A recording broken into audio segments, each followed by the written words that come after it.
So I got around to seeing Osgood Perkins' Monkey Man, and I have a lot of thoughts. Oop, wait, sorry, not Monkey Man, that's a Dev Patel action flick. I'm thinking of something different, a different man. No, I mean the one with a monkey. No, not Better Man, I mean the other monkey movie. No, I said monkey, not Wolf Man. No, not Dog Man either. So I got around to seeing Osgood Perkins the Monkey, and I have a lot of thoughts.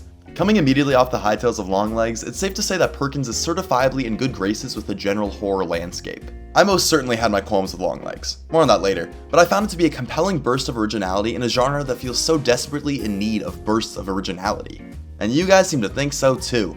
Making over $120 million at the box office on the modest budget of 10, Longlegs became the highest grossing film ever distributed by Neon and the highest grossing independent film of 2024. For such a vast critical and financial success, something seen few and far between in horror, it seemed that whatever Perkins was going to do next, he'd essentially be getting a blank check. But I guess I kinda thought that, Ozzy would cool it for a bit. So when we got a teaser trailer for a new horror flick written and directed by Perkins, produced by James Wan, based on a Stephen King story, before Longlegs even left theaters, it was a bit surprising? I mean, hey, I'm all for directors having a fast-paced output, especially when it feels like we have to wait years and years for our favorite directors to release something new. Not you, Luca. And most importantly, the monkey looked tonally different from Longlegs. Longlegs' identity feels really built around its style.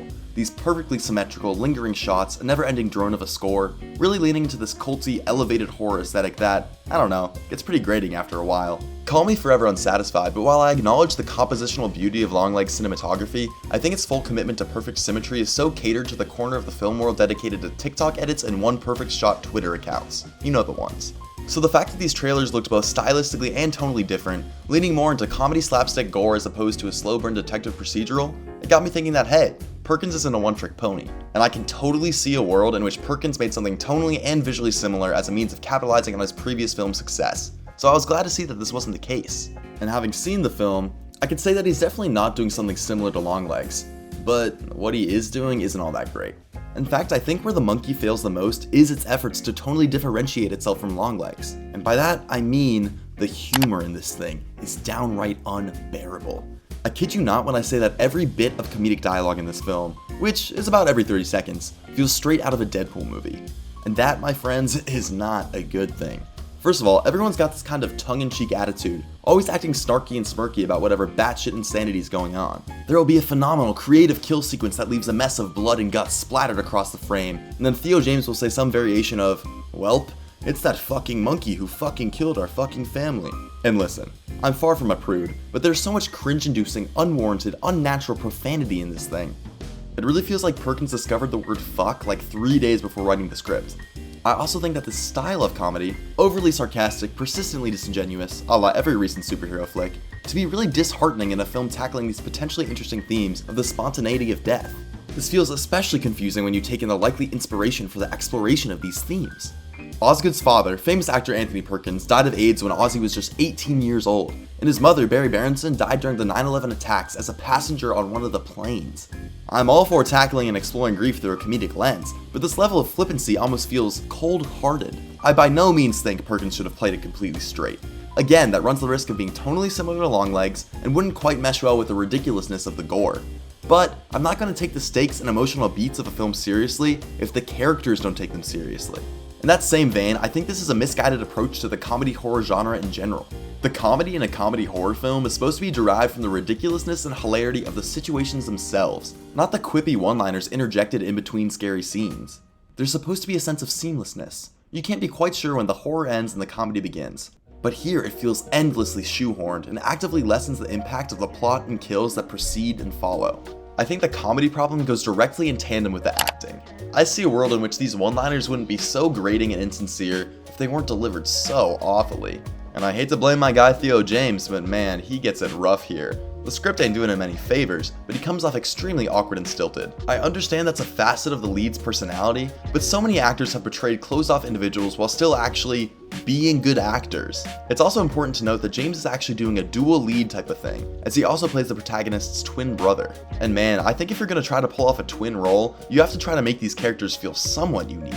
These two don't feel like genuine foils to each other at all. It really just feels like Theo in a different wig, giving an equally awkward and overly quippy performance. Same can be said for the 3 child actors in this, who weirdly get an absurd amount of screen time.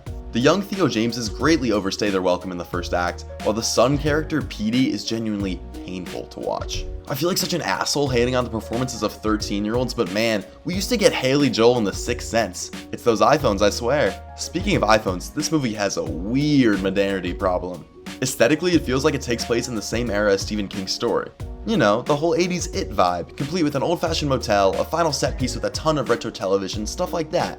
But then at the same time, Petey wears AirPods Pro for like half the runtime, and there's this extended comedic bit with a vape, and it just completely takes me out of the setting it otherwise was successful in conjuring. I've said a lot of mean stuff, but here's the thing guys, these kills are genuinely so entertaining. Sure, I kinda wish they leaned a little more into the Rube Goldberg machine aspect, as sometimes the actual means of death here feel a little simplistic, but they're always paired with the most inspired and creative visual effects. The variety of bodily goop on display at any given moment is a truly astounding feat that also looks visually distinct from other gore-based films like Saw. There's no doubt that these deaths are the main attraction, so I was happy to see that the monkey is not stingy with their frequency. This is pretty much a tight 90, and I was more than content with the range and amount of splatter jam-packed into such a brief runtime. And when you're in a packed to the brim theater with a bunch of ratty college students, it's hard not to buy into the craziness of these kills. But I think it gets to a point where it's like, would this film have the same amount of entertainment value if it was simply a 20-minute long kill compilation? The narrative here only functions to carry us from one kill to the next, and despite those kills holding so much entertainment value, we as an audience deserve more than that. And that's the big takeaway here. I'm a huge believer in dumb fun, and this is a perfect case of that.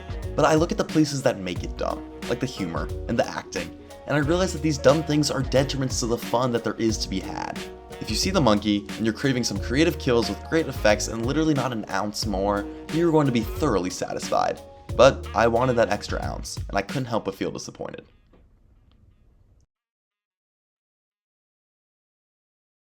Yes,